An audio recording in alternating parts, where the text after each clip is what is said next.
After astounding success in the past few months, SpaceX has continued to amaze all of its fans with yet another launch on the 15th of October 2022. It was early in the morning, within a 2-hour window at 1:22 AM EDT, that SpaceX added yet another milestone and yet another feather into their cap with the successful liftoff of Hotbird-13F from Florida's Cape Canaveral Space Force Station. More news is on its way. To mark SpaceX's signature, the Falcon 9 landed back onto the Earth, safe and sound, ready for its next mission. This marked the complete success of the mission and helped SpaceX learn more about the reliable Falcon 9. The drone ship sent back positive signals from the Atlantic Ocean off the Florida coast, making the day a beautiful one for all enthusiasts and scientists. Let's see a bit of that positivity through the like button and a subscription to our channel as well. Leave a comment on your favorite launch by SpaceX in the comment section. We'll share ours with you too. This marked the third launch and landing for the first stage, as it was stipulated in the SpaceX mission description. The booster has also been successful in launching SpaceX's CRS-24 cargo mission to the International Space Station in December 2021. Notwithstanding here, a batch of the company's Starlink internet satellites was launched through the use of the same equipment back in December 2021. Now let us learn a few more facts about the Hotbird-13F. The satellite was built by Airbus Defence and Space to be operated by French-based Eutelsat. There were no issues during the launch, and it was recorded by the scientists that the satellite was deployed 36 minutes after the launch, as scheduled by the mission control. The satellite had been designed to be placed precisely 22,300 miles, which is approximately 33,900 kilometers above Earth. This mission will help replace 3 other Hotbird spacecraft, which currently provide over 1,000 television channels to over 160 million households throughout Europe, North Africa, and even the Middle East. However, the replacement will not be taking place until the Hotbird G is also placed in position, which is expected to be as early as November. This launch is also speculated to be taking place through the use of a Falcon 9. SpaceX seems to be showcasing its intentions of making use of the same rockets time and again. Elon Musk's intention to reduce space travel costs seems to be working really well. The fact that the same rocket has been used multiple times now for different missions showcases the reality that we're living in 2022. As a matter of fact, the present mission came after just 9 hours after SpaceX's Crew 4 astronaut mission for NASA returned to Earth from the space station. The Crew 4's Dragon capsule was named the Freedom, which hit the water body off the coast of Jacksonville in Florida on Friday on the 14th of October. The very next day, early in the morning, SpaceX pulled off yet another successful mission, displaying the true capacity they have. The launch from Cape Canaveral this time is, therefore, a lot more important, considering the display of multi-utility aspects for the same spaceship and the multitasking abilities of the SpaceX officials. The Eutelsat Hotbird-13F, a geostationary communications satellite, was launched aboard SpaceX's Falcon 9 and made use of the same booster 1069-3, which was used to lift off the earlier mentioned CRS-24 and the Starlink 4-23 missions. SpaceX had to wait till the last bit of the launch window to make use of the most favorable conditions towards the east and into initial parking orbit inclination of 28 degrees from the Space Launch Complex 40, otherwise called the SLC-40. This is perhaps a standard geosynchronous transfer orbit and hence was something that SpaceX was not new to. Let's get to the mission details now. It took the Falcon 9 T+112 to reach the maximum dynamic pressure, the max Q as they call it, and then the T+2 32 for the main engine cutoff. This was then followed by the second stage, plus the hybrid payload separation. It did not take long for the spaceship to then split in half and push the next stage into orbit. The other parts redirected themselves back to the Earth with a splashdown and retrieval around 780 kilometers east of Cape Canaveral.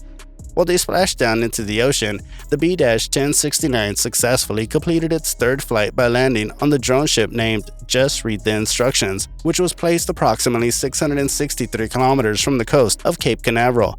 While the B-1069 commenced its landing procedures, the second stage relit its engine up in space for approximately 58 seconds and placed the Eutelsat Hotbird payload precisely in the earlier mentioned orbit, which is 22,300 miles above the Earth's surface. Once the payload was placed in the geostationary transfer orbit, the satellite was placed into the final orbit through the use of the fuel reserves and engines, making a successful mission altogether.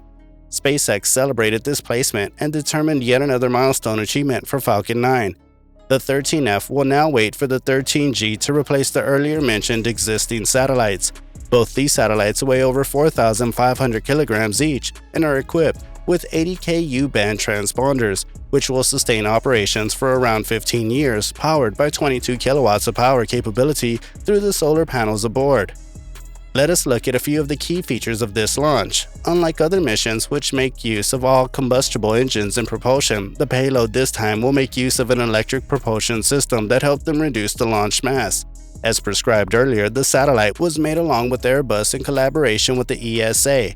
The program was later called the NeoSat. The mission was earlier decided to be flown, making use of the Arianespace Ariane 6 launch vehicle, which was later changed by the satellite operator as a result of the delay. This was when they considered SpaceX for their launch. Falcon 9 was an easy choice for SpaceX for this mission, considering the past capabilities it has shown. Through this success, the next mission has also been assigned for a Falcon 9 this November. Speaking of Falcon 9's success, the Hotbird-13F was in its 47th successful flight.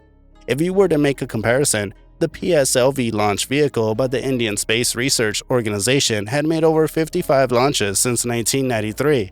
When it flew for the first time, the Falcon 9 took its first flight in 2018 and could complete 47 flights by the end of October 2022, thereby meaning that it could complete 47 launches in 4 years as opposed to 55 launches in around 28 years for ISRO. This is what makes the Falcon 9's reusable first stage so important, not only for SpaceX but for the entire space fraternity throughout the world in terms of research. Now, it'd be an injustice to others not to mention the fact that even the Falcon 9 did hit a few roadblocks on the way to achieving the 47 flight success on the 15th. The B-1069 arrived back at the port with a prior decided lean to one side, which needed repairs. This led to some delays in the turnaround for the next CRS-24 project, which was scheduled for August 2022. Though the repairs did delay the process, SpaceX managed to keep the B-1069 in their fleet, ready for further operations. They could prevent further delays owing to the production of an entirely new booster this year. SpaceX also decided to learn from this repair delay and then conducted around 180 test runs to ensure that the same issue was not repeated again before the Hotbird-13F launch on the 15th of October. With 47 up the sleeve already, SpaceX intends to launch 60 flights before the end of 2022. This was the target that looked impossible to achieve during the initial months of this year, but very close to achieving it as we commenced the month of November. One of the major reasons for SpaceX to be able to achieve these numbers is the reusable nature being provided by the boosters. In its absence, the Falcon 9 would certainly have a hard time proceeding further. Before we conclude the video, let us look at the overall imperatives of this launch once again. The launch totaled up to 116 minutes in all for a window that opened up at 11:26 p.m. on the 14th of October. The launch commenced at 1:22 a.m. the next day, which was around the end of the launch window. SpaceX Mission Control stated that this was keeping in mind the more favorable conditions and time to review data being accumulated till the last minute. The 45th Weather Squadron gave a 90% favorable condition for the said time slot, and the challenge of providing over 1,000 television channels to over 160 million households was taking a very good turn. The launch commenced with the boosters separating on time, with the halves splashing back on Earth and the booster landing safely on the drone ship over 600 kilometers from the coast of Cape Canaveral. The mission was an absolute success. Thunders of claps started bursting all over the mission control, and scientists therefore celebrated the 47th consecutive successful flight of the Falcon 9 under the guidance of SpaceX. So that is all for today. We'll meet you once again in another video. Until then, keep watching more videos and hit the like button. Will SpaceX be able to achieve its 60 flights target in 2022? Subscribe to this channel to stay updated and comment below your thoughts on it.